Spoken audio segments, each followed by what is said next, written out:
welcome to tonight's girls varsity basketball matchup between the Blackhawks of River Valley and your Platteville Hillmen. I'm Seth Wilson alongside the great Jonah Vorwald, bringing you live, fresh, electrifying commentary from the Jack O'Neill booth.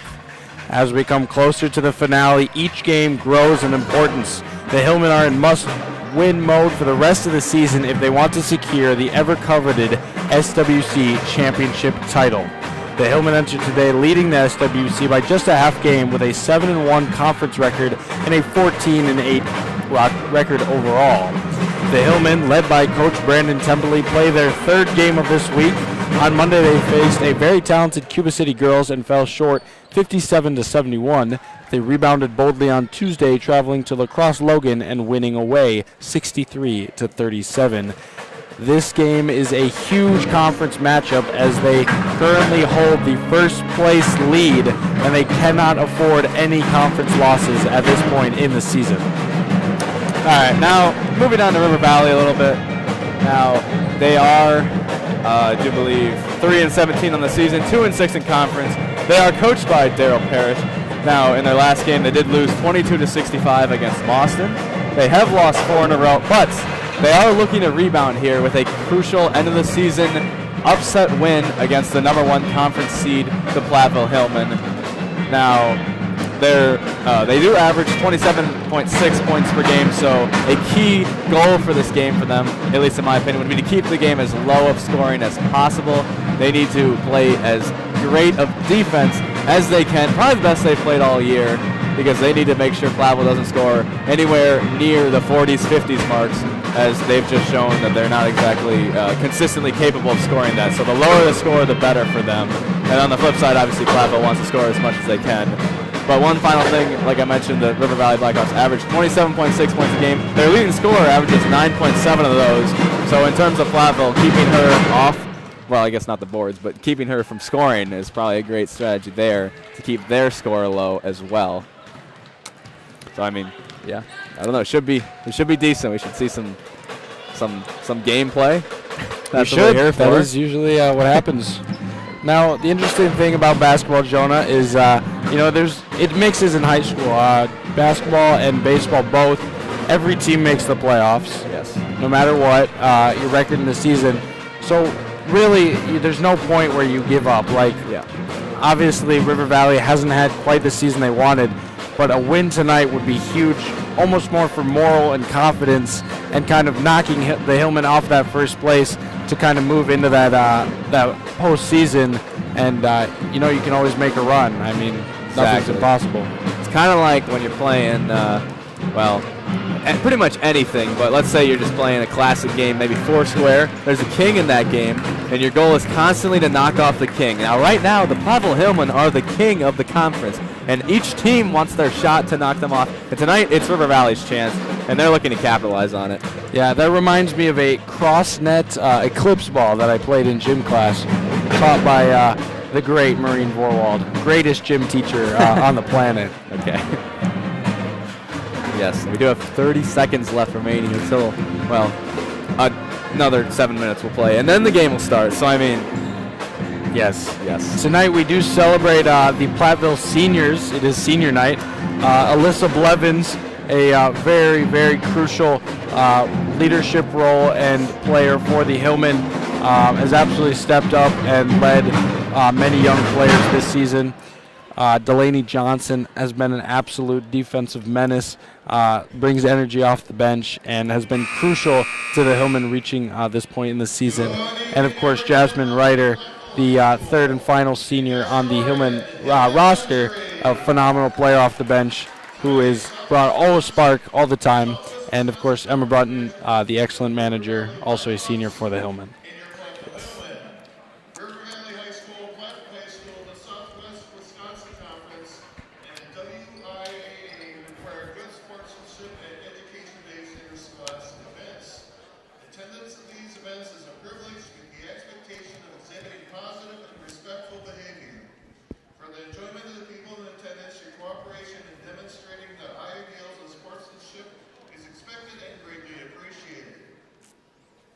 Please support the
You know, while we were celebrating our great nation with our beautiful national anthem, I actually spotted the person who tested me for singing the national anthem in the crowd.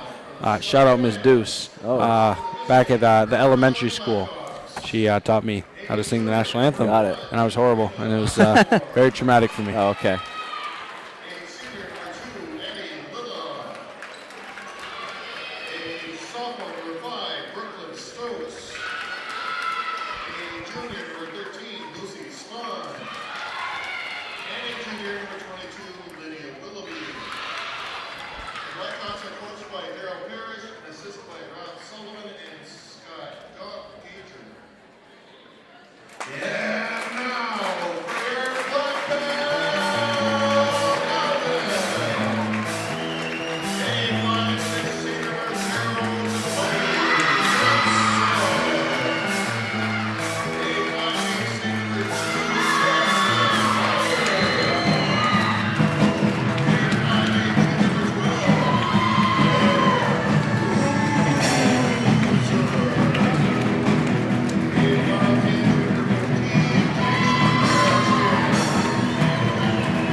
Well, just in case you missed the starting lineup for each side, for the River Valley Blackhawks, number 1, Karina Osborne, number 2, Addie Lila, number 5, Brooklyn Stokes, number 13, Lucy Spahn, number 22, Lydia Willabo.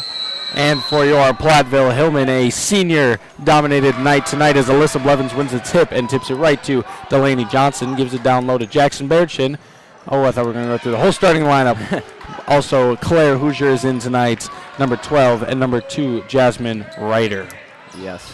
We do now see the Blackhawks take the ball early after a turnover by the Hillmen. Not a particular, not the usual starting squad for the Hillmen, so you do expect maybe the Blackhawks to have an advantage early, but at least so far, through 30 seconds, they have not seemed to find anything open. They do find a shot there and a rebound off the miss. I do feel, even though, deep three-pointer, and it goes. Excellent shot there. Karina Osborne knocks it down from deep.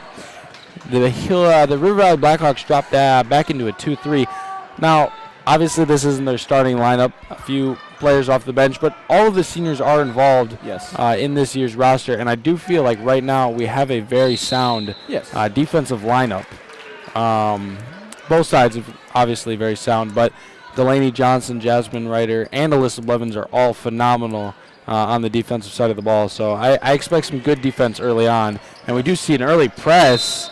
Alyssa Blevins attempts a steal there, but sadly gets the foul called.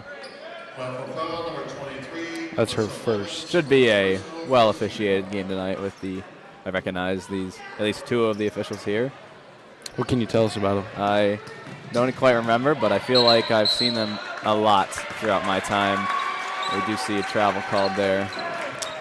As we learned from the great scores table down there, you can't actually see him, who was in the commentary booth just last week, Isaiah Altflich. He can't argue with the boys in stripes, and their call is kind of final, but also a great amount of respect to them as they have one of the more difficult jobs in sports.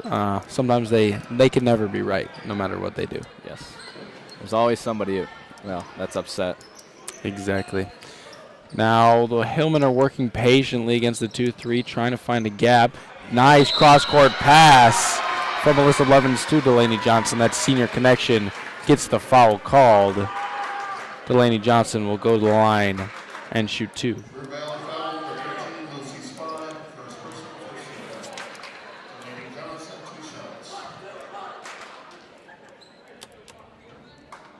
That one will just rim out.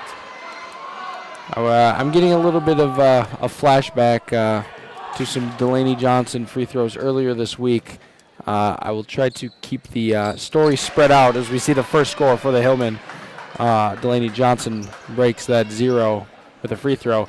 I do have a rather exciting story of the part 3 of the scrimmage from the boys and the girls.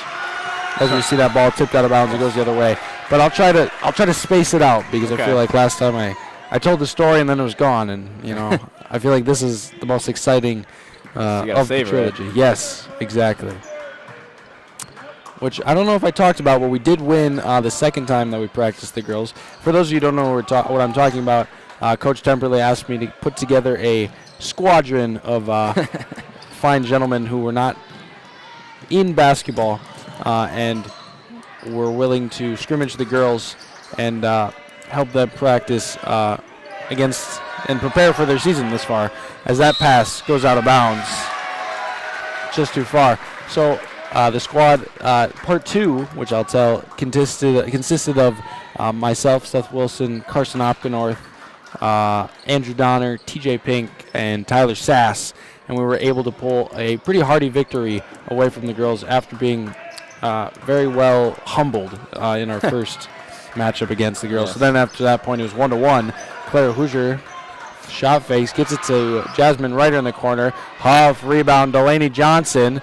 No foul called. Another offensive board, and Jackson Barrington spins to tie it 3-3. Now, although they did score there, I did mention earlier, the game plan for the Blackhawks is to keep this as low scoring as possible. And so far, through 3 minutes, it's still 3-3, which is perfect for them as you see them tied and they're not letting it get out of hand. The longer they can stay in the game, the better chance they have to possibly win it. Indeed. Alyssa Blevins, aggressive defense. Working on number 2, Addie Lila. The ball is tipped away. Jackson Barrington recovers, gives it to Hoosier up the sideline. She'll drive middle through the zone. Nice little floater, left hand. Won't go. Rebounded, number 22, Lydia Willoughby. Number 1 gives it to number 5 in the corner. And a block called. Ooh. Jackson Barrington supposedly not quite set on that one. Very close to a charge, but not quite. As Isaiah Altflich told us last time, a very two-way call, that one. It goes back and forth. Also seems that's an interesting one as well, the charge there, because if she doesn't fall and just kind of backs up and lets that shot go, it's probably a no call, and they just resume playing with the missed shot. But because when you see a player on the ground, it's very hard not to call anything. You almost have to, and they decided that that was a block on her there. Do see a free throw there by number 4. Number 5. Brooklyn Stokes there, her first of the night.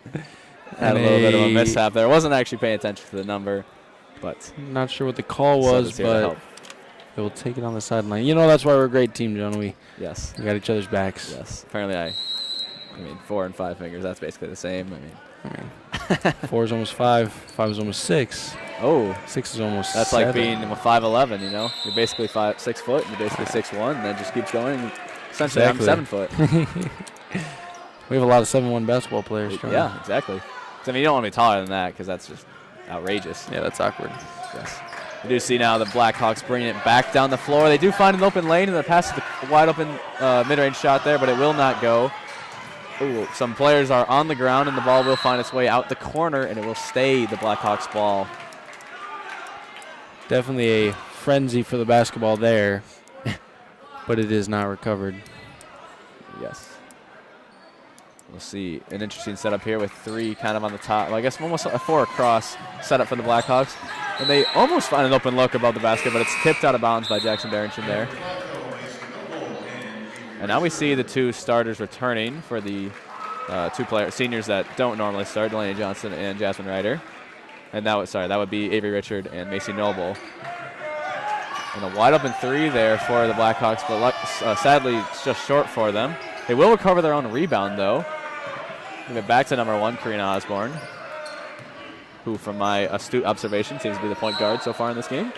And she'll go to the line. Or the fact that it says point guard on my sheet, that would also do it. I mean, nifty.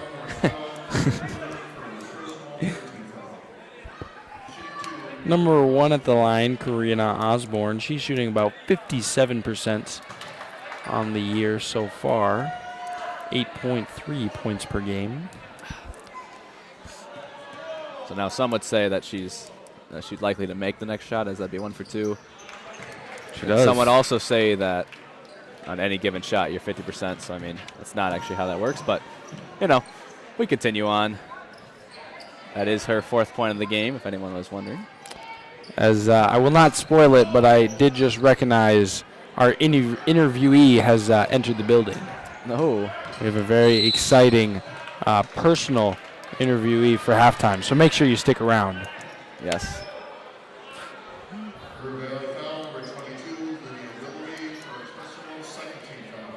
Foul there by the Blackhawks. We'll have a ball out of bounds now. Macy Noble takes it out.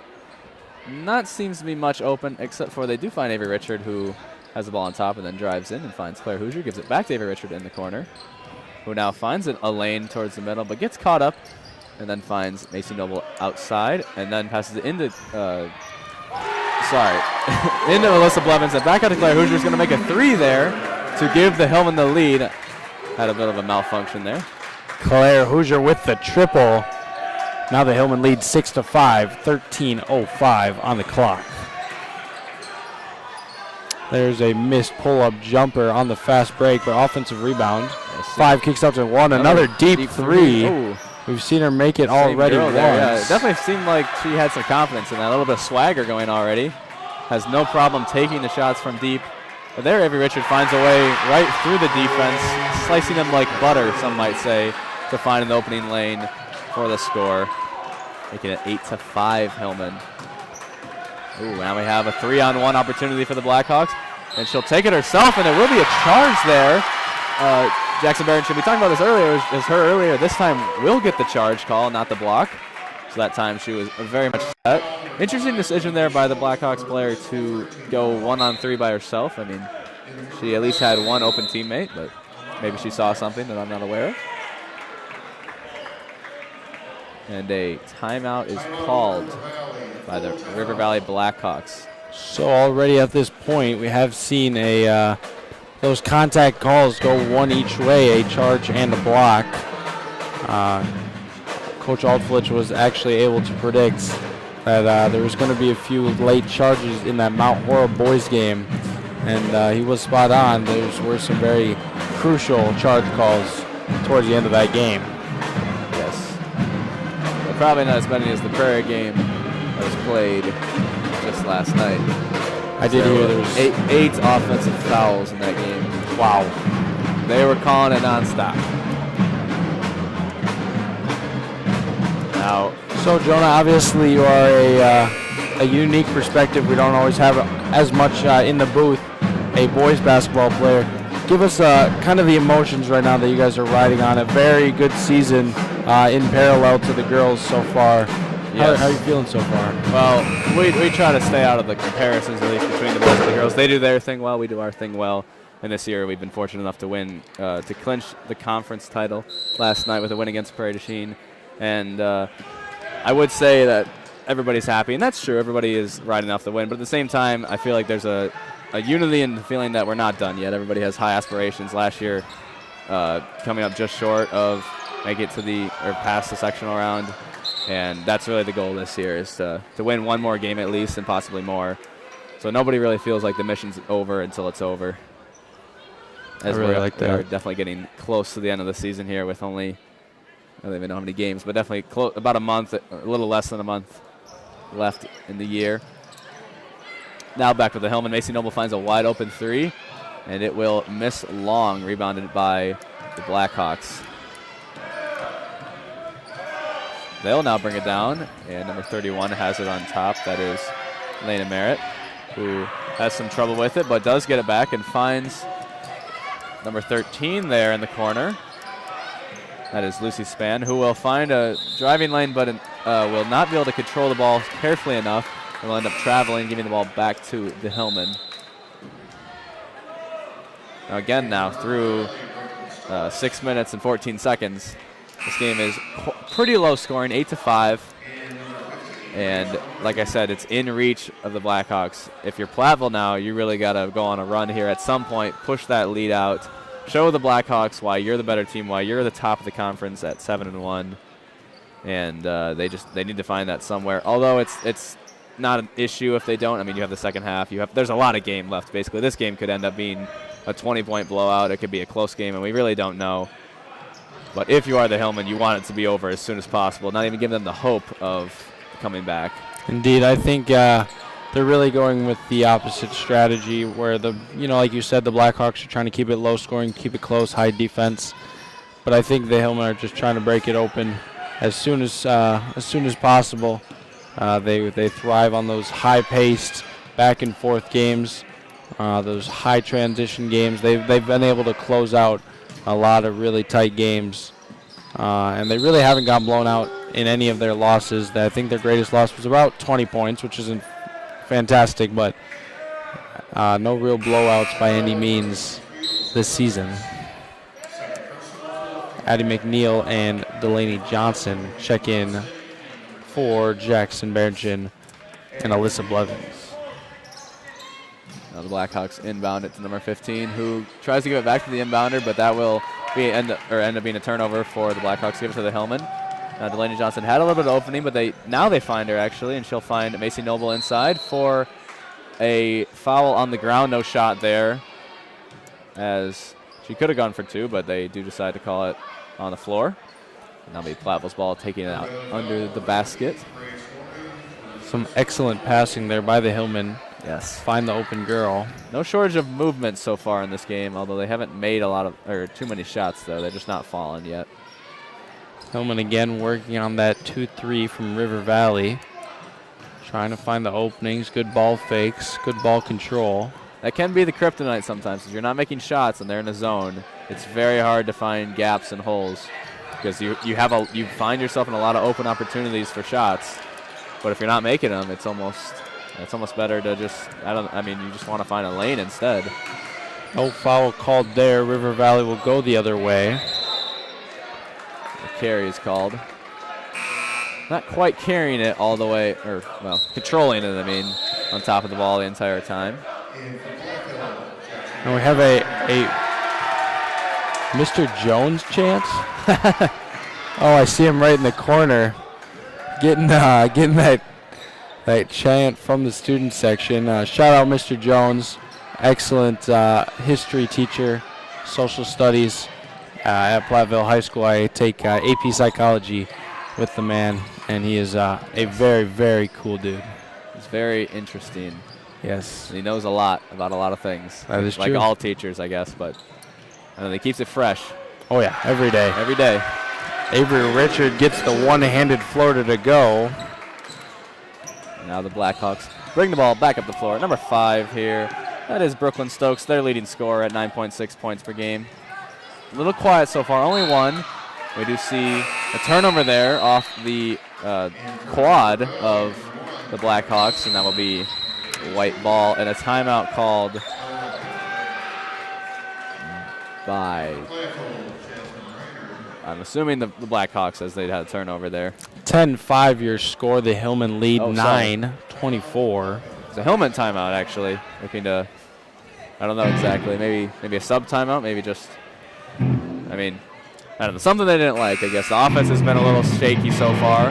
Maybe they just wanted to give the band a chance to play. That's always understandable as well. Very advanced crew there. I think that Coach Temperley he's happy. Obviously they are winning, but I think he just wants his girls to relax. I think they're feeling a little bit too much pressure for.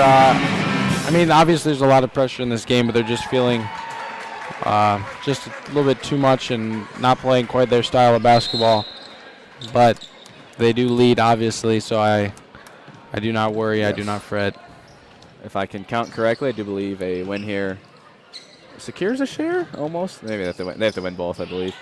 But, yes, they need to win every conference game, so obviously this one's just as important as every other one.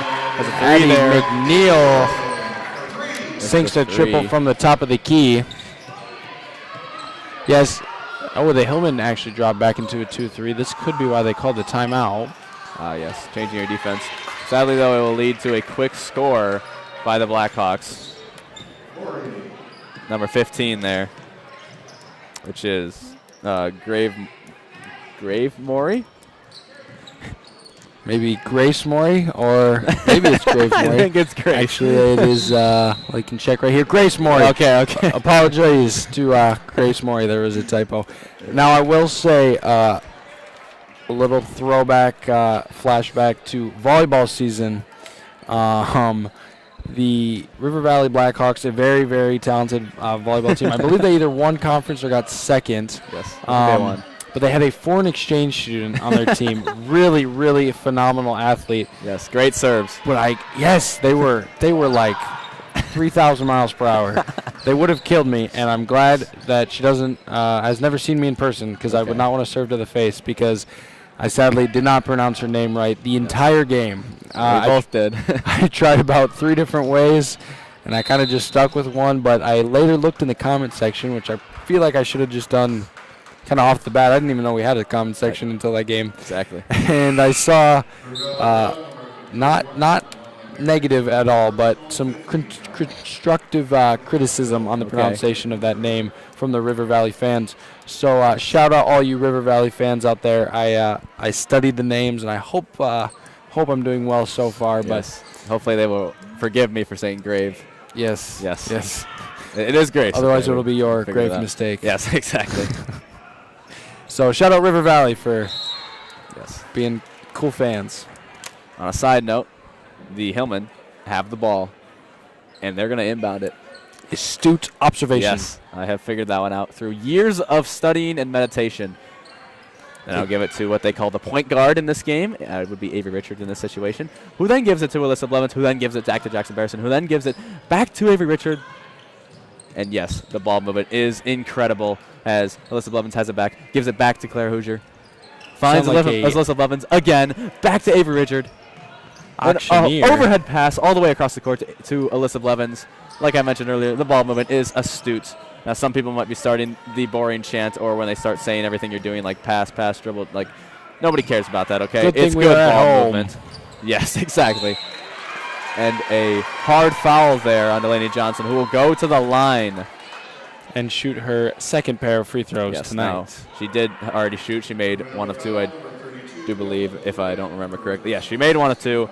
I forgot to mention this earlier. She does shoot, according to our stats, 25% from the line. It would be better now after the earlier one in this game, as 50% is higher than 25%. But if she misses this one right here, yes, then she'll be back to equal, actually. That's another 1 for 4. Well, we probably shouldn't have said anything, but regardless, she got to the line. And tough called there. We'll call that one a foul. Could have been close to a jump ball. But these guys aren't messing around. They don't like jump balls. Delaney Johnson bringing that aggressive drive off the bench. Now, I'm a personal believer that jump ball should be settled like the NBA way. I agree as actually well. Jump ball. I mean, that's why it's called that, right? You should tip for it. And it's just funny to see a 6'5" player with a 5'8". I mean, that's just hilarious. That is one of the better rules in the NBA, I believe, especially comparing to high school basketball. Or maybe even the shot clock in high school. I think I talked about that one game as well. Oh, I remember that. Some games, they just feel like they need one, but not tonight so far. We haven't seen much of any stagnation so far. Maybe that last possession by the Hillmen, but it was exciting in its own right. As Avery Richards gets a steal here from the Blackhawks and goes all the way in, will get fouled and will hit the ground hard, but gets right back up, because that's what we do when we fall. At least I think somebody said that once in a movie. Avery Richard tips that one away and goes coast to coast, and will go to the line to shoot 2. She shoots 51% before the game. That is true. So she shot already. She probably will make 1 for 2, but that's what they say. Avery Richard is the leading scorer for the Hillmen, averaging 13.4 points per game as a freshman. Yes, bright future. 5th in the conference in scoring, and a very good candidate for the all-conference basketball team. I feel like, speaking of awards, postseason awards, obviously, if we win conference, that usually gives you an easier route to as many all-conference players as you can put out there. Definitely. I think Jackson Berenchin, Avery Richard, and Rihanna Dye, all averaging above 10 points per game, will be very beneficial. Jackson Berenchin third in the conference in rebounding. Rihanna Dye second in the conference in rebounding. Avery Richard also leads the conference in steals and assists. Yes. I also think that Claire Hoosier and Alyssa Blevins, both of our other two starters, could sneak their way onto the team. Both very deserving candidates who are very good at what they do. Yes. We did see her make the second of the free throws there. 50%. Yes. And a 3 attempt here by the Blackhawks, and that will not find its mark. Now the Hillman, Hoosier takes it up the floor. Pump fake, finds Macy Noble on the left side. Gives it back to Hoosier, back to Richards. Now to Jackson Berenchin in the corner, who will find a 3, and it will find the bottom of the net for a triple. That now puts their lead up to 10-point lead. 17-7 is the score. 6 minutes and, 5, 4, 3 seconds remaining in this first half. Still not really high scoring, but there is a substantial lead as we see another steal there by the Hillman. And a Euro step. Yes, a Euro step. So, but sadly, Richards does not retain, or how do you say that? She did not get back in bounds before touching that ball. You have to have possession, or I don't even know. You have to reestablish yourself. You need both feet in the court before you touch the ball again. My pen has completely fallen apart. That is, that's just how it be sometimes. I mean, those things are just too hard not to fidget with. I'm actually doing the same, but mine has not broken yet. I don't even know why. This is detrimental to the Delaney Johnson falls on the floor there, but gets right back up, as we mentioned earlier. And that pass from the Valley team will be just a little bit faster. Well, not exactly, but it was too fast for the player to catch up to. Oh, and a baseball pass there to the corner from Macy Noble, who will miss short on that. But it will regain, it'll stay Hillman ball. Not sure where I was going with that. And they will take it out of bounds here. Looking at now a two high, two in the corners type of set. And they will find an open 3 from Claire Hoosier in the corner, and she'll make her second of the night. This is my new pen. That's a great pen.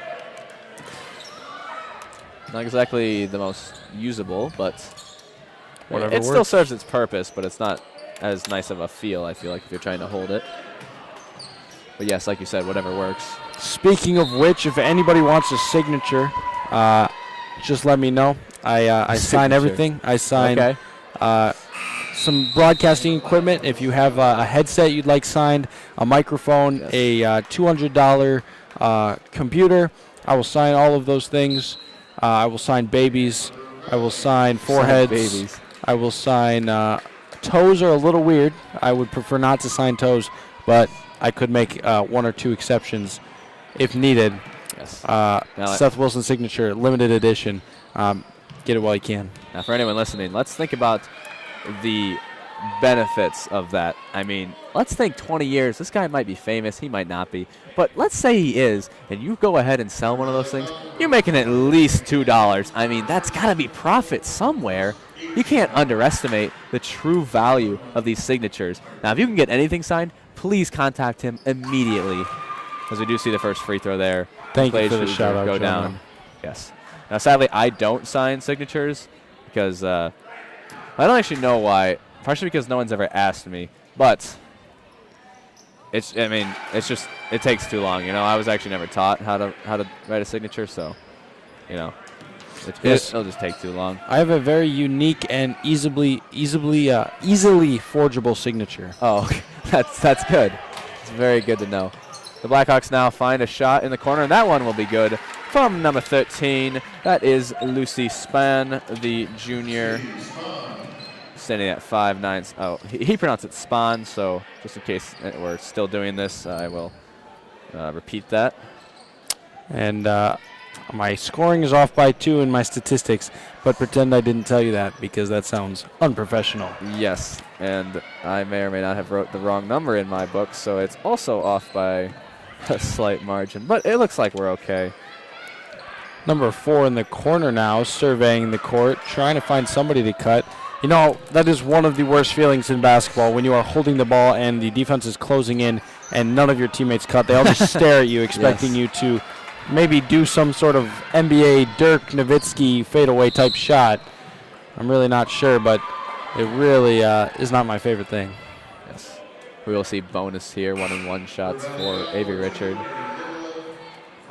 The 9th foul for the Blackhawks.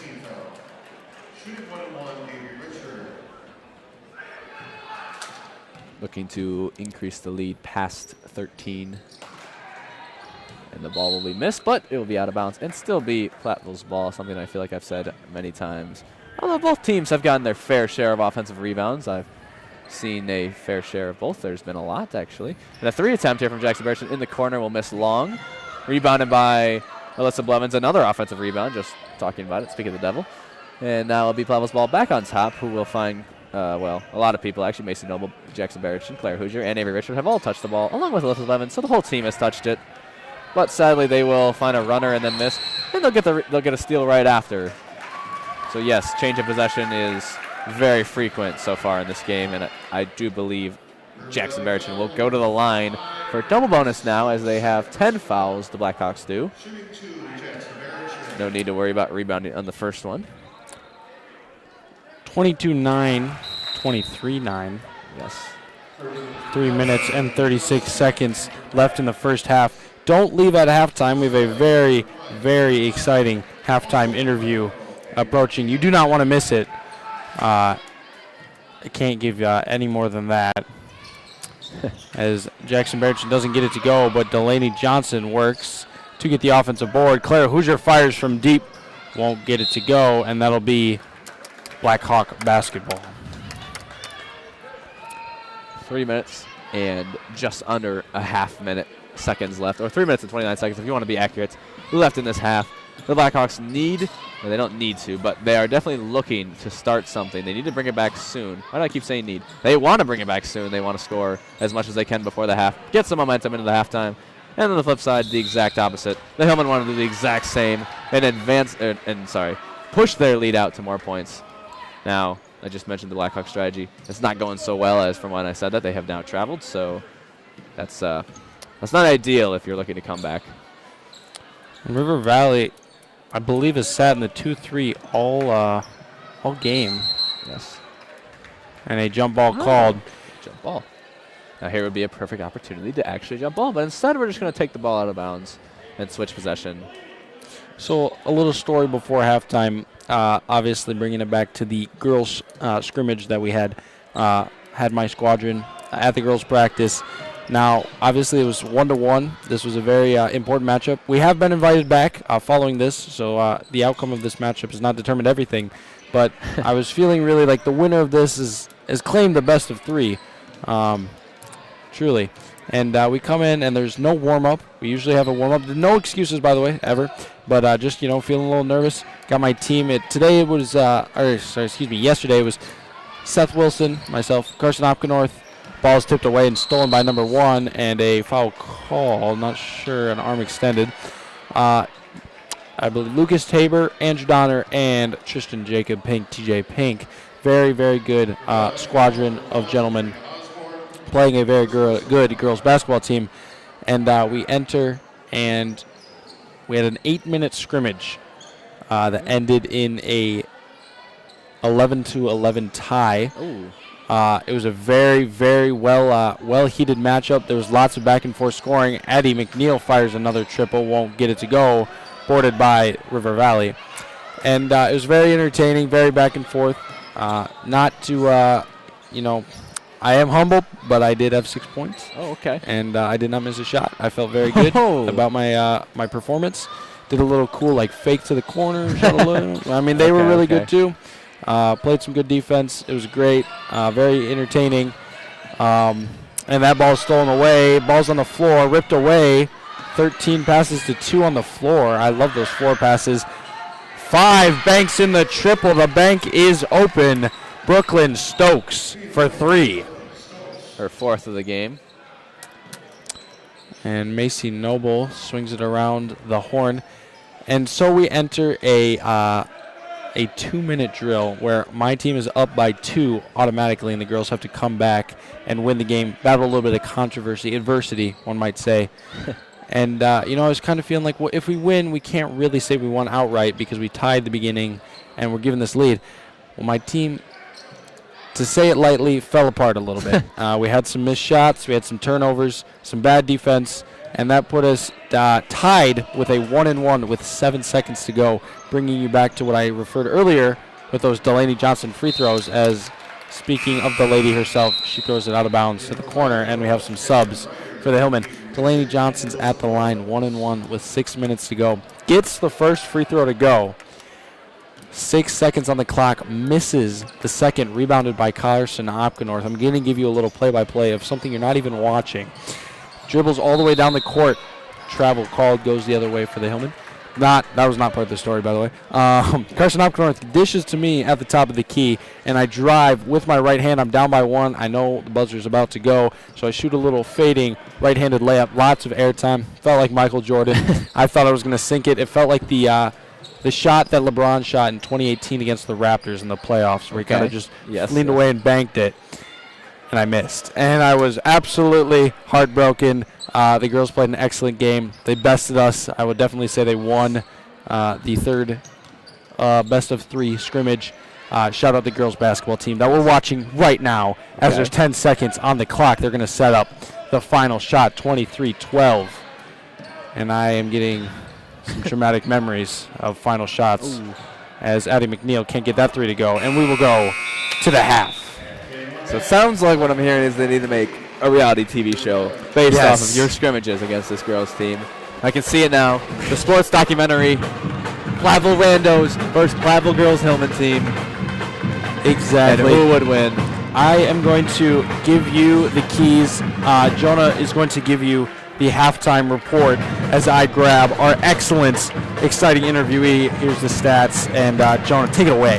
All righty. So yes, we did just hear a long tangent of a story by Seth Wilson, the best man out there at this job. All right, he makes these entertaining, but not off of him. Let's go back to the game. Now we do have kind of an exciting game here. A little bit of moments where it's been a little bit stagnant, but we do have a 23-12 lead for the Hillmen going into the half. Now, before the game, I mentioned a little bit about the keys for each game, and yes, they were very broad. My main keys were that River Valley, because they don't score a lot, needs to keep the game low scoring, and Platteville, because they do score a lot, and the other team doesn't, they need to keep the game high scoring. And I'm going to be honest, this game is about in the middle of those two. Now, we do see, like I said, 23-12. That's about in the middle. I mean, it's not high scoring. It's not low scoring. It's about average, maybe a little bit below average for Platteville, and about average, I guess, for River Valley. But on any way, we got a halftime report here. We got an interview, and I'm just gonna leave it to that.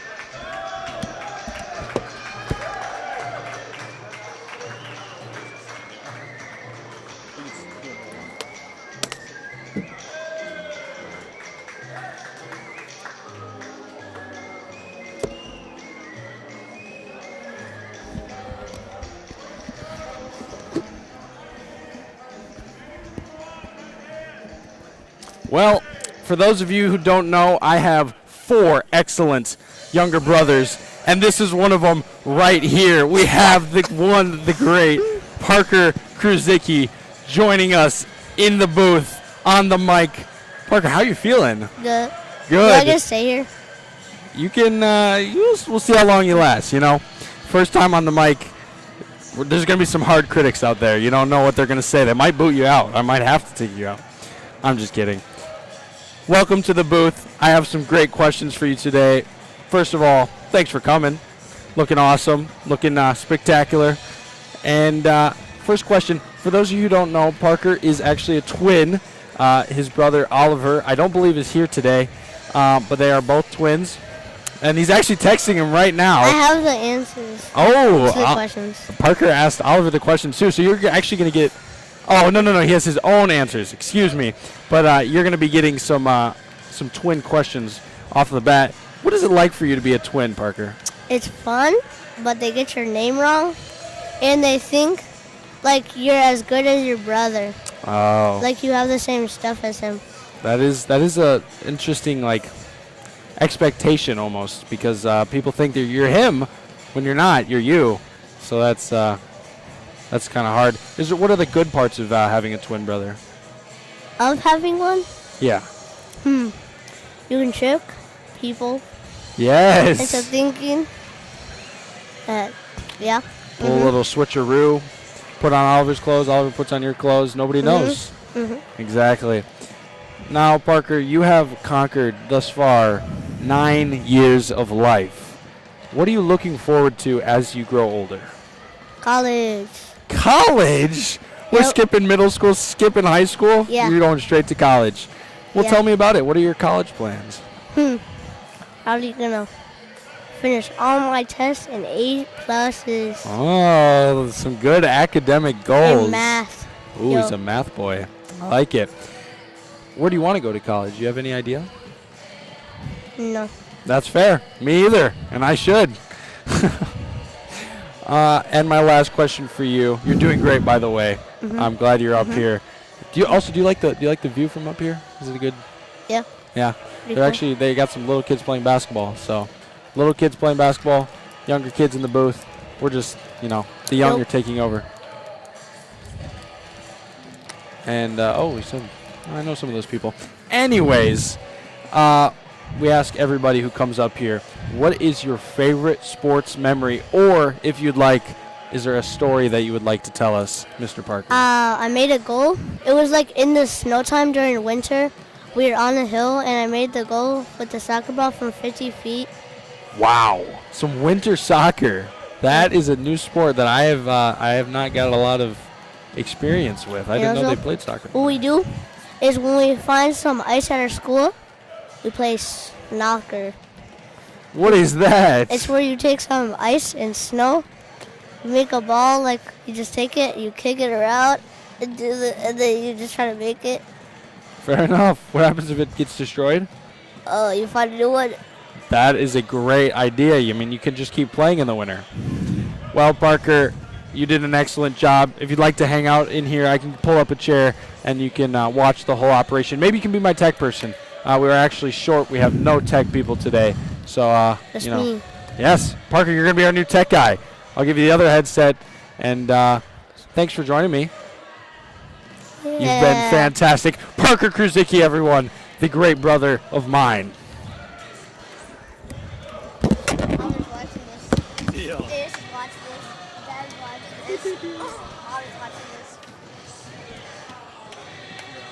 Let's give a big round of applause for this year's Little Women. Right on.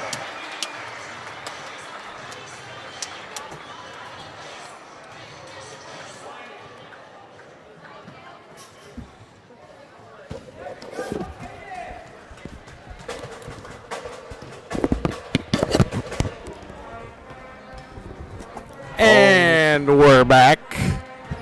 The great Parker Kruzicki joined us today in the booth and set up a phenomenal interview, some phenomenal answers, absolutely electrifying stuff. Really taught me some stuff that I didn't know.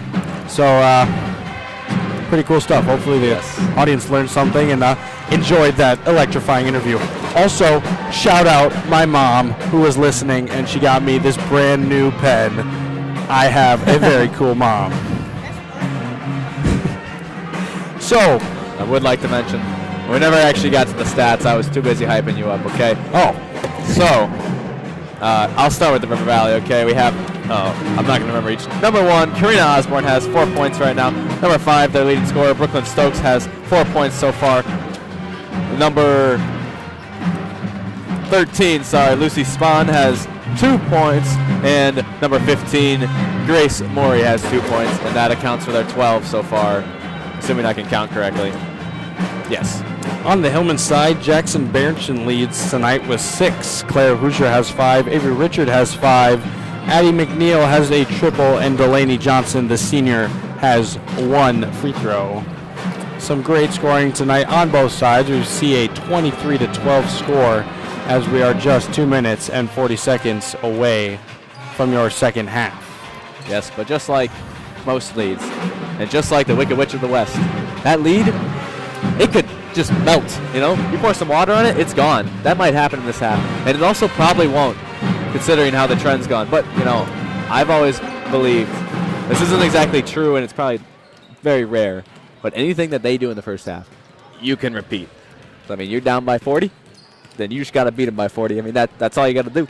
Now, that seems makes sense. very difficult, considering usually whoever's better in the first half is better in the second half. But if you just always have faith that you are the better team, or at least can be the better team in any given a sequence of moments, then you have a chance. You know, it really feels like you're rooting for River Valley right now. You know, I don't have a preference, but we are representing the Hillman team, so go Hillman. That's the main goal. Go Hillman. That's what you got to say. But for anyone listening, I don't want to get yelled at by all the River Valley fans. I probably will, because I probably butchered some of the names already, so I guess there's no mending that. So, I mean, yes, go Hillman. That's what they say. So, of course, this is an SWC matchup. We see a very, very tight race in the SWC. The Hillmen currently lead the conference with a 7-1 conference record. Prairie du Chien has a 6-1 conference record. However, they play the next third place team, Dodgeville, who has a 5-2 conference record. Both of their losses coming to the Hillmen. Prairie du Chien and the Hillmen split their season series 1-1.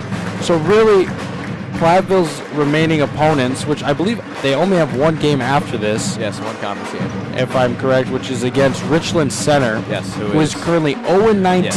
0-8. So, I don't want to get too ahead of myself. I don't want to say anything too early, but I do feel confident in saying that we could finish the season 9-1 in conference, securing a conference title. However, will we share that title is still up to debate. Prairie du Chien has 2 games against Dodgeville, both very, very phenomenal basketball teams. Dodgeville is 5-2, Prairie 6-1, and if Prairie drops either of those games, I believe one is on Saturday and then one is next week. Lancaster tonight, right? And then Prairie du Chien plays Lancaster tonight.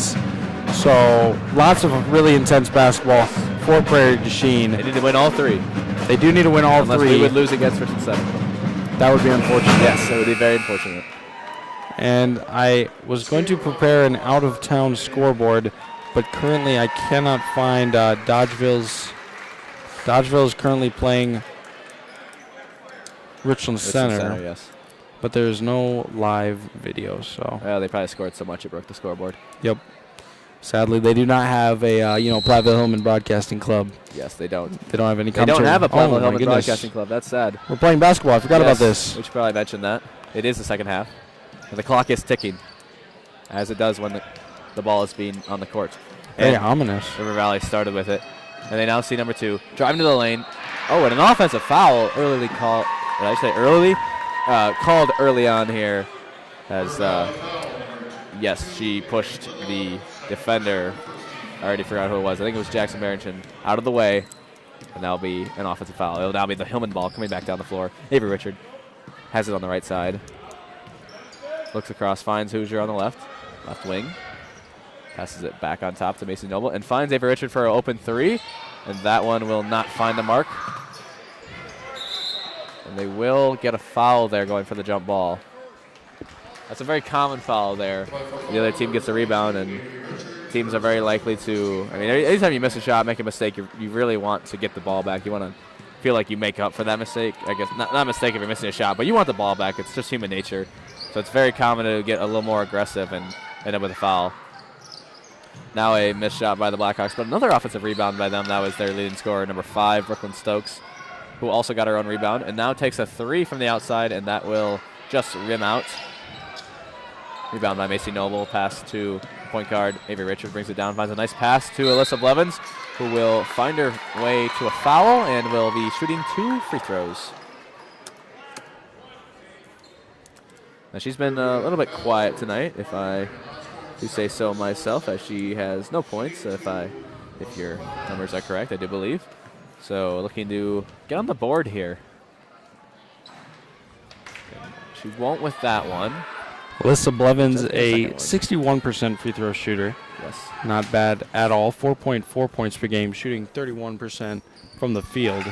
And she sinks that one. Yes. Hillman now lead 24-12. Unable to get you an out-of-town scoreboard as it appears that neither teams are pushing out their ability to broadcast a basketball game. But Lancaster is playing at Prairie du Chien. Richland Center is playing at Dodgeville. And that ball stolen away. Highway robbery. Avery Richard one-on-one. And that one finds the basket. She pushes the lead to 14. And now the Blackhawks bring it down the other way. They will find a double team, but they will find kind of an open shot inside, and that one will be good. A layup there by number 13, Lucy Spahn. Her fourth point of the night. Ball is almost tipped away, but Alyssa Blevins holds on tight. Avery Richard fires from deep off the front of the rim. Good offensive board. Macy Noble. Claire Hoosier cross-court pass. Some nice quick passing. Spin around. Jackson Berchin. Excellent control there. She's got 8. Hillman have 28. Scores 28, 14, 15, and 45 and counting. 28-14 is a football score. Very common football score. Okay. The Blackhawks now have a tipped pass, but they will regain possession. Finds number 2 in the corner. Finds number 13 now. Lucy Spahn back in the corner. Sorry, I didn't mean to say corner, the other one. Now number 2 is in the corner. And she will survey the floor. Finds an open Brooklyn Stokes there, but she will not find the mark on a layup attempt. And then Hillman will push, and Claire Hoosier will find her way to the basket, and she'll shoot 2 now. Some free throws early on in this half, 6 of them to be precise. Or maybe more. I seem to always have memory problems, but by my... There's 3 fouls called, so that would line up perfectly. Yes, 6 free throws have been shot. We will have a timeout. Icing the free throw shooter, not exactly a thing in basketball, but maybe it'll work. We won't really know because it probably would have been the same result if they didn't call a timeout, but there's no way to tell unless we can travel to the alternate dimension and see how it would have played out. I hope not to spoil any hidden secret trades, but I did learn a very interesting strategy from the Coach Bart Nice, one of the assistant coaches for the girls. Basically, we did this in the scrimmage against the girls, and it was very very quickly early on. Excuse me. However, you can run 6 players on the court, and if noticed, it is only a warning for your team, which means you can immediately bring it back if noticed with no punishments. A very, very interesting strategy. I've never seen it used, but according to Bart Nice, Coach Nice, he has used it in a basketball game. Love to know when and where. I'd like to find the film on that. And how does that even work? Because you can't score if you're not checked in. So, I mean, we do see, is that Claire? Wait. Hoosier makes yes, 2. Makes both of them. Claire Hoosier shooting 55% on the season so far, so she pushes that average tonight. The Blackhawks now finding a lane, number 4, I believe, or can't quite tell, but it is the Hillman ball. That was 2, actually. Hillman ball, and Avery Richard finds her way and misses the rim there, but we'll be right back to number 2, who just had that layup, and now we'll go all the way down the court, but then give it right back to Avery Richard, who is now coming back down the court. These refs must be tired as they're getting their exercise in, and she'll find Delaney for another foul, and that'll be the 8th free throws now in the start of this half. Back and forth and back and forth. Yes.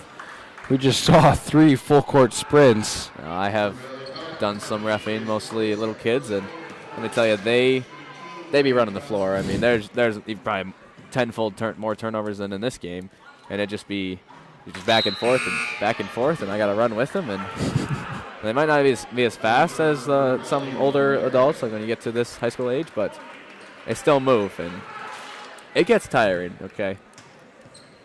Not to the point where I'd say your performance as a ref diminishes, but yes. As Delaney Johnson makes that one, and now she's 2 for 6, which is actually 33%. That's good. Which is actually above 25%. A little math for you guys.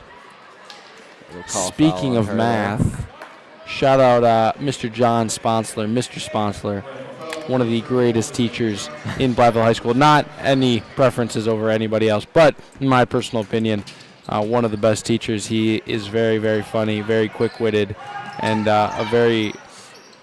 has done a very good job of teaching me what they call pre-calculus. Oh, okay. There was a turnover there by the Blackhawks back to the white team here, which is the Hillman. And they'll look for Jackson Merchant, but that will be, sadly, a jump ball. But it will stay as the Hillman ball. The lead is at 17 right now. I actually had a AP pre-calc test today, and I feel very confident about it. Mr. Sponsler has prepared me very well, so yes. Feeling good. You will earn a good grade, as they say. He does not give you the grade, That is true. or however it goes. Number 1 dribbles up the court, working on Addie McNeil. Yes, she's gone a little silent there, Karina Osborne. Scored very early in the game with the deep 3, and then had a free throw. And other than that, she has not done anything on the point statistical category. She might have some fouls, assists, steals, blocks, turnovers, rebounds, something along those lines. But we don't keep track of those because, of course, we are a very advanced team. So that's not in our budget. We run all of the advanced statistics. Yes. As our tech guy right now is playing chess. Yeah, he's actually calculating the plus-minus for each player currently. We'll get back to you in about 3 months what that is. But in the meantime, Avery Richards brings the ball down the court and will find a layup that will just rim out, but a rebound by Alyssa Blevins. Shoots it, misses again, and he gets her own rebound, and then shoots it again, and there will be a foul. Sold to the man in the back.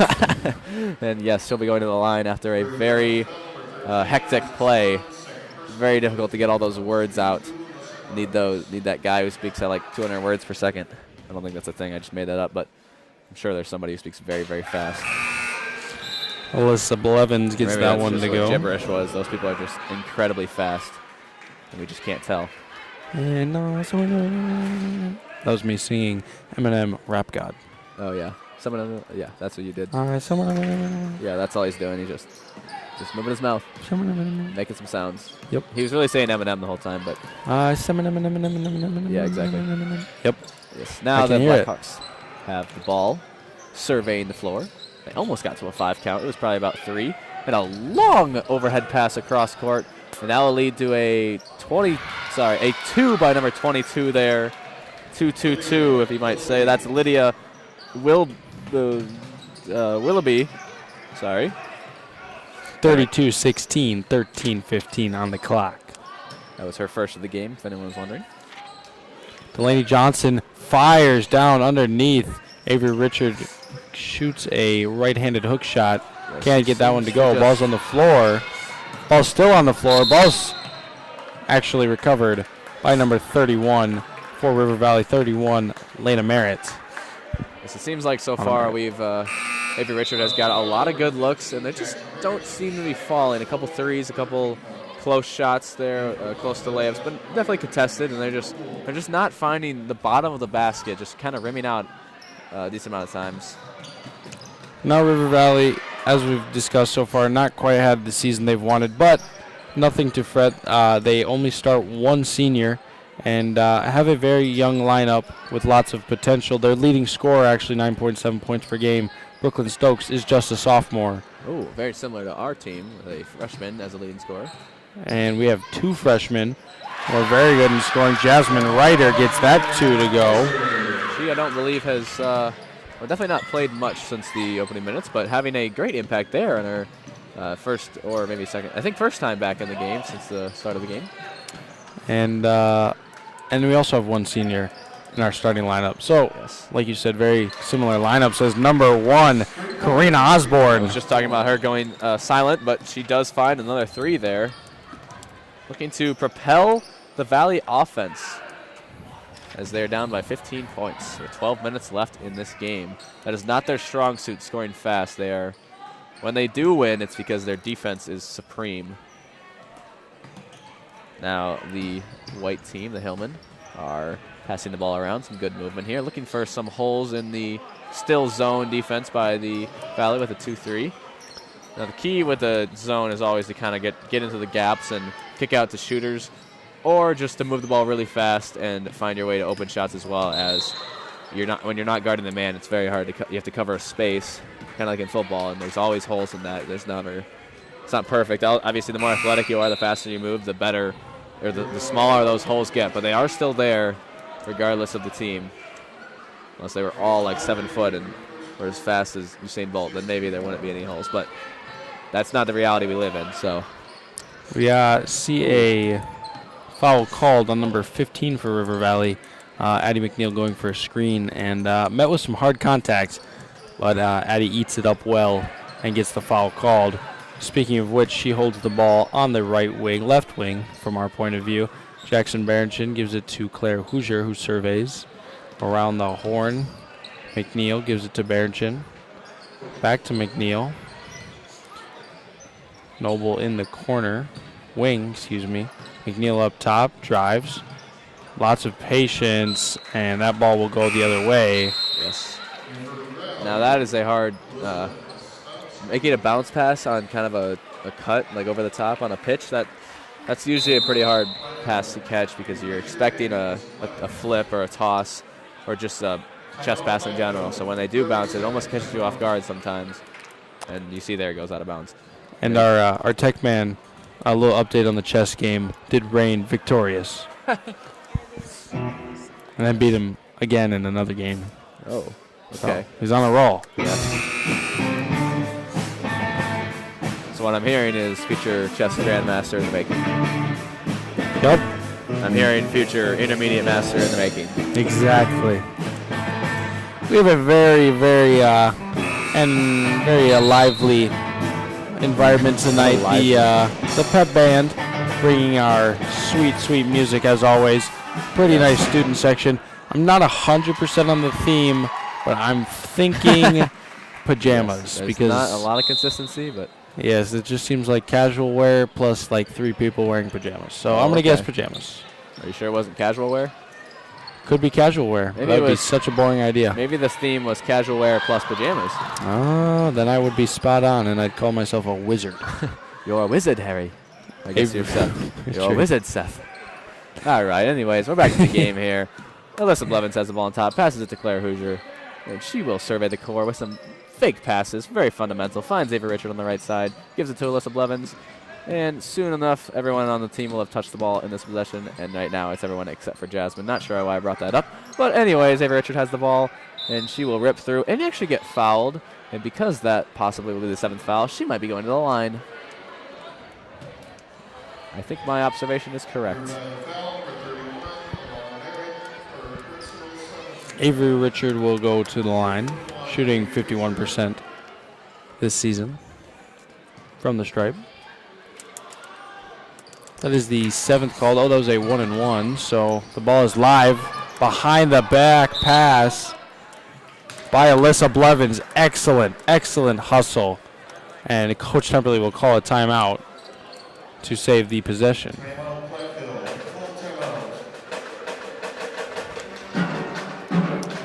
Now, this is a very difficult question to ask as it's not their strong suit, but if you're in the River Valley huddle, I'm thinking we're on the same page. It's a very simple game plan here, down 15 with 10 minutes left. What would you think that is? I think you got to score points, and you got to make sure the other team doesn't score points. Okay, very, very deep observation there, and I would definitely agree. You got to score. That if I'm a coach, I'm going in there and I'm just going to say the one word 8 times: score, score, score, score, score, score, score, and that's all you got to do. I mean, if you don't score enough times, we're not going to win. You're down 15. How are you going to win if you don't score? So there'd probably be some other words in there, and it'd probably be how to score. I mean, that's a difficult one because what are you going to do if all I say is score, and then they come up and say, how are we going to score? And I'm like, score. That just doesn't work like that. So anyways, now that I've gone through that random tangent that had no purpose, go back to the game, and I'm assuming that's not what the coach said because that probably wouldn't be very beneficial. That's probably why I'm not coaching. But anyways, first they got to play defense, and that's also a crucial one. So like you said, they got to play offense and defense, and they got to do it 15 points better than the other team for 10 minutes. I do think River Valley could utilize the three-point shot. Yes, they've made a few that they've taken. I feel like they've passed up on some open opportunities. And the ones they have taken, they've made some at a decently high clip. And the Hillman in the 4-minute drill, if you were to compare it to football, just kind of casually taking their time. But there's a 3 from Claire Hoosier, won't go. And that'll go out of bounds. That'll stay Hillman basketball. Yes, very interesting there by number 13, Alyssa Spahn, holding her hands up like she didn't touch it yet. Well, at least in the ref's mind, she definitely did hit it last out. So, yes, that's a very common trope. And I feel like a lot of young coaches try to get their players away from doing that because you're really not going to change the ref's mind at that point. I mean, yes, sadly, there are no challenges in high school. Yes. And now Alyssa Blevins has the ball on top, gives it to Avery Richard, who is they really are just taking their time looking for a good look. Hoosier goes to the elbow and does not get the ball, but now she gets the ball on the wing. And again, we're just playing very slow out at about 35 feet or at the 3-point line. But yes, playing at the red line the volleyball line is not exactly in a scoring position unless we're Karina Osborne from the other team because she seems to have range from out there. But our players do not look to score from there. We look for a very concrete type of shots. It's open threes, open mid-range, and open layups. We don't take open 27-footers. Usually those are open by default. They are open, yes. Just like how open the half-court shots are also open, but you don't take those shots. Exactly. Still just surveying the court, the Hillman are. Did you have a gap there? Dinner yet today, Jonah? I did have dinner. What did you have? Some shrimp and a cheesy, some spicy cheesy bread. I don't know if those are complimentary, but I mean, I ate them one at a time. Like a chef's dream. Yes, I guess. Now we do have a no shot there, as a foul is called. I had some leftover Uno's. Okay. Uno's pizza? Yes, I did. Oh, yep. Okay. I don't know if you were a weirdo and got something else from Uno's. Not even sure if they have anything else, but they do. Oh, okay. And I've explored the menu, and let's just say pizza's the way to go. Got it. Okay, that's good to know. If I ever go there and not just order in, I have not explored the menu because I don't know. When you find something that's good, you just kind of stick with it. That's how I've always been. I like to say I eat to live, not live to eat. I can't agree. I'm not a foodie, as they say. I would say that my middle name is probably Foodie in another universe. Oh, okay. I think that without my daily consumption of as many humanly possible calories, I would not be alive. Got it. As would anyone, but I like food. I like tasting food. You know, it's interesting you say that because I was actually reading an article today about a guy who lived 30 years of his life eating only ice cream. And apparently he was in perfect condition, and his blood results came back somewhat normal. Is that so? Was there any effects? They didn't really say. I would imagine. I don't really know. That's just a lot of dairy, I feel like. So, I mean, my mom used to tell me you are what you eat, and if you eat too much of something, you can't live. But that guy, he was proving that apparently you can. Now, with the recent developments and all the different flavors, I wouldn't be surprised if maybe he got his daily supplements in all of the core food groups. There are disgusting things he such as... He must have had some good toppings on there. He must have had some broccoli. And I was just going to say broccoli ice cream. Some carrots, and I don't know what he would have had, but he was getting the food groups. You know, there might be some loopholes around eating ice cream every single day, but I don't really think I want to explore those. Maybe he had like a professional chef who prepared a very tight diet of ice cream for every meal. And what is ice cream? What classifies? Yeah, exactly. Maybe they just melted like chicken, and they were like, here's ice cream. Maybe soup is ice cream, and they just made it cold. That's a controversial take. Can't say I agree. Would you consider cereal a soup? Like milk and cereal? I do think a soup could be classified as anything with liquid and contents inside of it, but okay. I don't know. I think that cereal could be, but I would consider it a sweet breakfast Maybe soup. it depends on the type of cereal, like some Apple Jacks or some Fruit Loops. I love Apple Jacks. I think Apple Jacks are one of the most underrated cereals out there. I don't know why, but it needs to be better even than more. Fruit Loops? Or are they the same? They might be. It depends on the day. Okay. It depends on the day. Another underrated cereal is Life cereal. Oh, okay. Life cereal is so good. Yes. Now, if anyone was wondering, the basketball game is still happening. Oh, yes. I forgot about that. But not a lot of scoring has gone on. There's been a decent amount of fouls while we've been talking. We're trying to keep it a little more interesting as the score is not changing a lot. A lot of back and forth changes, not in the score department, but in the possession department. Yes. Now, earlier down there, we just saw 2 bodies hit the floor. Not just now, but in the possession before this. And you said usually if somebody falls, there's usually a foul called. And there was no foul called. Then I think we should start a lawsuit against me. I will support it because I have never been wrong until that moment. And that is... And all the other ones that have been wrong. Brooklyn Stokes at the line. She shoots 60% from the free throw line. That's pretty good. This season, she's averaging 9.7 points per game as a sophomore. Yes. 2.5 steals. Now I have her with 4 so far in this game. Still 4 after missing both free throws. Not quite a bit, but 5 points below her average, a little bit more than 5. Closer, 6 points, I guess. And so I guess part of the reason why we're not seeing a lot of scoring is the fact that the Hillmen don't need to score. They're up by 17. And all they really have to do is milk clock, because the clock is their friend. They're like a watchmaker. But not like an old watchmaker that's like against the clock and they're about to die. Like one of the young ones that like has the rest of their life to make clocks. But they are going to take an open 3 here. Delaney Johnson fires one, and it will sadly miss to the right and a little bit short.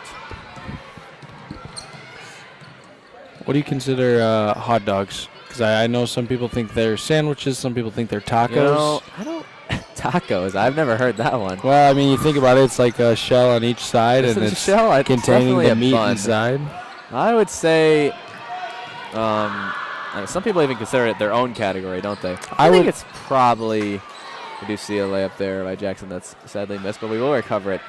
I think I'd lean... it's tough. It's definitely for me either a sandwich or it's its own thing. I don't think there's any variance to hot dogs. I think they're a subcategory of the sandwich. Subcategory of a sandwich. Yes. Does that go along with brats then? Yeah, I would put those in there because I don't think you can say a hot dog is the same as a brat. So I think they're all just sandwiches, but they're their own unique type of sandwich. Fascinating. Now we do see another icing the free throw shooter, and I have no recollection of what happened last time. I think they were both made. Or maybe. Yes. Okay, well, at some point, Claire Hoosier made 2 free throws. I don't actually remember what happened when I don't know if that was her. I think it was. This is a great song. We seem to know all the AC/DC songs, is what I'm hearing. Yes, they have a very nostalgic lineup of songs tonight. Thinking of all the Marvel movies where they play Thunderstruck and Back in Black. And yes. Speaking of movies. This is Iron Man. Okay, sorry, nobody quote me on that. This is not AC/DC. I completely lied to you. I don't want anyone to take that out of context. I was too too unknowledgeable to correct you. But I was kind of close because it is Iron Man, which I don't know who it's by, but that's the title of an MCU of a Marvel film. So full circle conversation. I think we're on to something. It's by Black Sabbath. I knew that. I should have said that out loud with my voice because nobody believes. We call that confirmation bias. Oh, okay. We call that confirmation bias. Shout out Mr. Jones, who's no longer in the corner where he was the hindsight bias, and you weren't ever actually going to say it. You know what? That's I don't even know what I'm talking about. Okay. Let's maybe we should just drop out of psych. No, I'm kidding. That's why we're there, so we can remember stuff. And I guess Tech Man's leaving us. Not quite sure. Oh no, he's just coming right in the middle. We have 3 heads now, and free throw there. Hopefully he doesn't do anything creepy in the background. Oh no, okay. Oh, a nice pick and roll there, and they will find a look, and there will be 2 free throw shots by number 22, Lydia Willoughby. Do you have anything you want to say? 37% free throw shooter, 5.4 rebounds per game, 5'9" junior at the line. And she will sink the first free throw. Sorry, I had a boost of energy there. Some excellent analysis there by Parker. 17-point lead here. Looking to make it 16 with 5 minutes and 16 seconds to go, and they will achieve that goal. That's one little goal that possibly could add up to a lot of other goals. That is how goals are goals. That's kind of how it works, yes. It's 37-21, 5 minutes and 7 seconds left. Addie McNeil Swings a 3, but she can't get it to go. And don't want to jinx anything. Knocking on wood as a nice Euro step layup sinks for the River Valley Blackhawks. Don't want to jinx anything, but I do feel confident in our girls to secure a victory tonight. That would push them to a 8-1 conference record. And not to root against anybody, but we do hope that Dodgeville and Lancaster could find a way to take down Prairie du Chien in the upcoming week. Yes. As Avery Richard does the full court tour, one might say, going underneath the rim, coming all the way back around, shooting a layup, Yes. and then almost getting her own rebound. Okay. But sadly, she was not reestablished in bounds. As This I is mentioned true. earlier, you got to have both feet in. And she did not. She did not. Yes.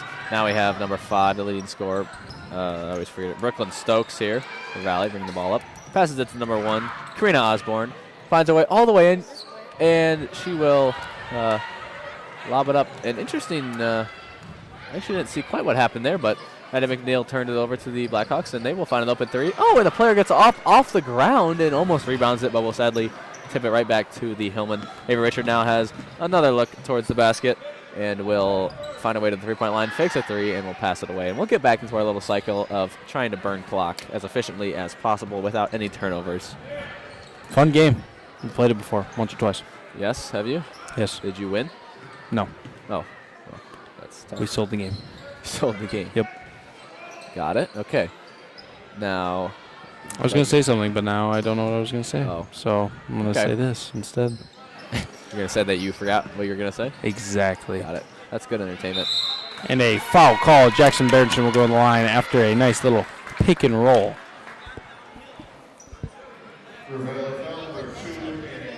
14-point lead for the Hellman, looking to extend it to 15, possibly 16. And, yes, and then possibly more after that with some more possessions afterwards. Sadly, they will not make the first one as Jackson Berenson misses short. Looking now to make the necessary adjustment, and she will. She'll make the second one. Jackson Berenson has double digits with 11 points tonight. She's the only Hillman with double digits, as this is a rather low-scoring contest. However, it did not really need to be a high-scoring contest. The Hillman played some excellent defense all night long and really played at their pace at times, speeding up the game, playing at some fast tempo, fast breaks up and down the court, and then other times just slowing it down, playing some mellow, calm, Yes. yoga-esque basketball.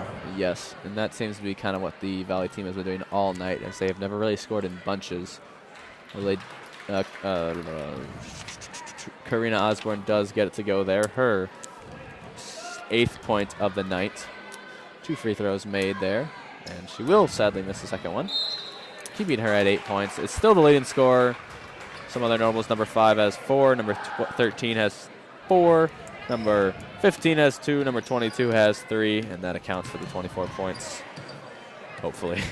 We approach the 3-minute mark, 38-24. You know, that is always my my thought process. Jonah. And one, Jackson Berenson. She will have the opportunity to go to the line and convert. And that's always my fear when I announce my stats, that Yes. somebody out there has a little calculator. They're going to add them all together and be like, that doesn't add to the final score. Yes. Fire him immediately. And Get him out of here. what I say to that is you just got to gaslight them into thinking that they did it wrong.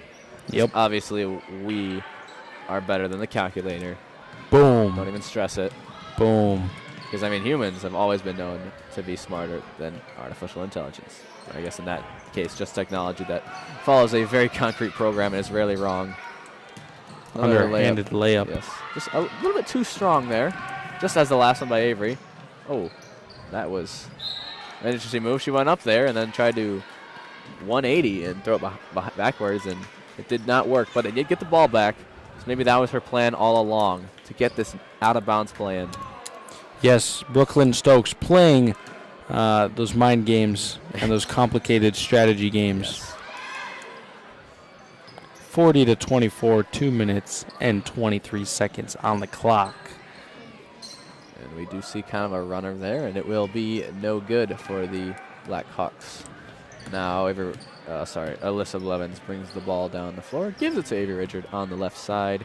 And again, we will resume our game. Oh, I take it back. I was going to say we're going to not score, but instead we're going to drive in past the Jackson Barrison. She'll go back to the line, looking to score a little bit of a bunch in the few minutes there. The last few minutes, I've definitely heard her name quite a few times. Feels like you were just saying she has 10, and now she has 13. Exactly. Looking to get 15. She will have the opportunity to get 15 points if she makes this next free throw. Or maybe she'll purposely throw it off the rim, go get a rebound, step back to the three-point line, score the 3, and have 17 on the game. That would be awesome. And she'll get fouled and have 18. I forgot to Oh mention that my part, goodness. yes. And they'll have a technical foul, and she'll 52 free throws. Just kidding. She's actually said she's going to make the free throw. She felt that was too risky of an option. Yes. It definitely ran through her mind as a calculation. Yes, just like a chess master, she calculated it, but it didn't seem risk over reward, and that one wasn't worth it. Another foul there will send Avery Richard to the line. This Blackhawks team, well, they're not going away quickly. I wouldn't say, I mean, it's not exactly a crazy challenge for the Hillmen to put this away, but it's definitely taking a bit of time with a hefty amount of fouls. What do you think would happen if someone was shooting free throws and then they just threw the ball into the student section? I think that a earthquake would happen on Mars. That one. And the world would blow up. All right, so we are going to make both free throws there. As Maggie Grabant checks in for I bet Avery actually Richard. if you threw the ball into the student section, depending on who it was, there's a good chance it's getting shot at the rim. And there's a very high chance that shot is not going in. You know, I think that's exactly what would happen. Yes. And that kid, I don't know if they'd get kicked out or not, considering they did find just the ball in their hands, but maybe the player. The player would definitely be taken out. That one I'm pretty certain of. It is rather difficult to name a student section student of the game as there's not a lot of students participating. And we don't know what the theme is, but Yeah, best that's guess fair. is still pajamas. Delaney Johnson gets 2, and she's got 4 tonight. Oh, crap. My numbers add up to 23. Oh, no. Well, no one's been listening too closely. I'm very sorry for the one person who I missed that has a free throw. And one opportunity. We'll get that one, though. She has 6 now, looking for 7. Number 13, Lucy Spahn, with a nice move. She'll go to the line.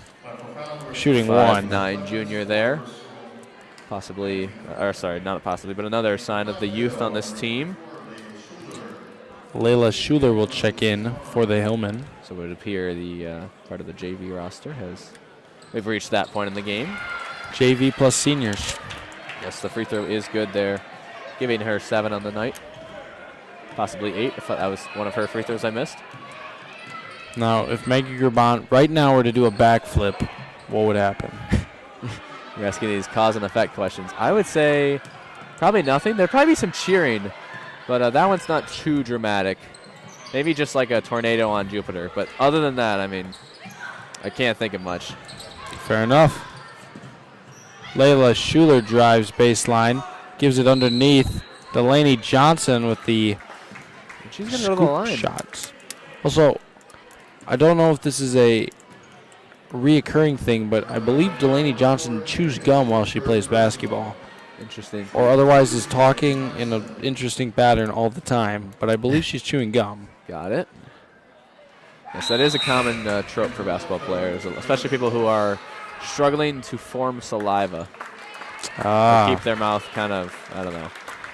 You just gotta, you need your tongue to be actively, like, producing saliva, I guess, and not dry. It's interesting because I feel like gum makes my mouth more dry. Well, you know, maybe I'm the one. Maybe I've just been thinking about it wrong all my life. Maybe Fair enough. Number 42, Greta Schultz checks into the game for the Hillmen. Yes, we only have 27 seconds left in the game.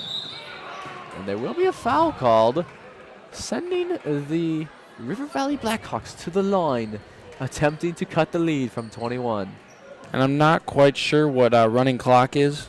I think it's closer to 40. It has not been approached or reached No. because there are lots of fouls late in this game. Yes. And that free throw is no good off. Very to the high left. arc on that one. Usually that's good, but that time it was a stray shot. See if she can recalculate the angle here. No, she hits the other side. Well, she went too far over. She went left and then she went right. Now, if you gave him one more, she'd find right in the middle. But Absolutely. sadly, I don't think that option is going to come to fruition, considering there's only 19 seconds left in the game. She was Platteville going for is the free throw bingo. Yes. one might say. Or free throw, yes. the free throw blackout, bingo yes. card. She wanted all of them. 3 in a row. And Delaney is doing circles around these players here, just trying to milk the rest of the clock. And they will find a pass, and Jasmine will actually shoot that ball, but it will be no good. Another River Valley player finds a way to the floor. But regardless, the game is now over. The Hillmen have won by a score of 48-27. Each team ended with 10 fouls in the half and a handful in the first half as well. There was a lot in this game. You can't argue it. The refs, they called tight game is probably the right word. They called a lot of fouls. It was very slow at times. There weren't particularly a lot of outbursts of scoring, but nonetheless it was enjoyable. There were some moments, and all that matters is that there were some moments. Now, we see a final score of 48-27 in tonight's SWC matchup. The Platteville Hillmen will move to 8-1 on the season in the conference, 15-8 overall, and hold a first-point lead. And Mr. Foley's giving us a great message, but I'm not going to listen to it. I'm going to keep talking. A little scoring summary. Jackson Barrington led the way tonight with 15 points. Avery Richard had 10. Alyssa Blevins had 2. Claire Hoosier had 7. Addie McNeil had a triple. Jasmine Ryder had 2. And Delaney Johnson ties her career high on her senior night, 6 points. A very nice display of basketball. Really, I feel like we almost saw the strategy that you displayed for the Blackhawks get displayed by the Hillmen. Kind of slow it down, play a lot of defensive basketball, and that led tonight to a lower scoring matchup, but a victory nonetheless for the Hillmen. Funny enough, the Blackhawks actually found their way right to their average, 27.6 points, 27 now, so that will not change nearly at all. The Hillmen, however, 57-point average. They were quite a wide margin below that, yet they still get the win, and that's really what matters, not the scoreboard. But just for a quick recap of the Blackhawks, we did have, do you think I know the names by now? Karina Osborne with, I flipped it upside down. She had 8 points, leading the team. Some other notable ones is Brooklyn Stokes had 4, and now I'm just going to go by numbers. We had number 13 with 7, number 15 with 2, and number 22 with 3. And yes, there's 1 point missing in there. Please don't sue me. I don't know where it was. But somebody made a free throw, and I forgot to mark it. Yes, it's okay. We all make mistakes. If any River Valley fan was keeping stats at home, make sure to let us know in the comment section. Just kidding. I think the comment section got blocked. Oh. So, yeah. That's just tough. Well, I was going to say something, and now I don't know what that something was. The Hillmen have the conference title, at least a share of it, which is a lot more than none of it, in their hands. They will only have the Richland Center Hornets in their way. They have not won a game this season, Richland Center, so I feel confident.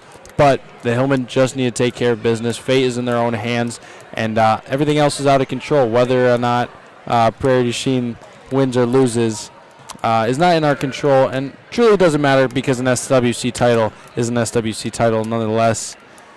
Jonah, any last analysis for the game? I'm kind of burnt. It was like I said, a very interesting game. Wasn't too many crazy moments. It was kind of slow, but yeah, as always, we had some fun. We had some great analogies. We had some great stories. Yes, we did. And I don't really know what else to say other than the fact that we won. I don't know. It was a great time in the booth. Yes. Thanks for joining me, Jonah. Yes. Parker, any last words of wisdom? Actually, how about you give us the sign-off? Just say whatever you want and then say goodbye. Blah, blah, blah. Blah, blah, blah. Okay, nice. All right. Blah, blah, blah. And what do we say?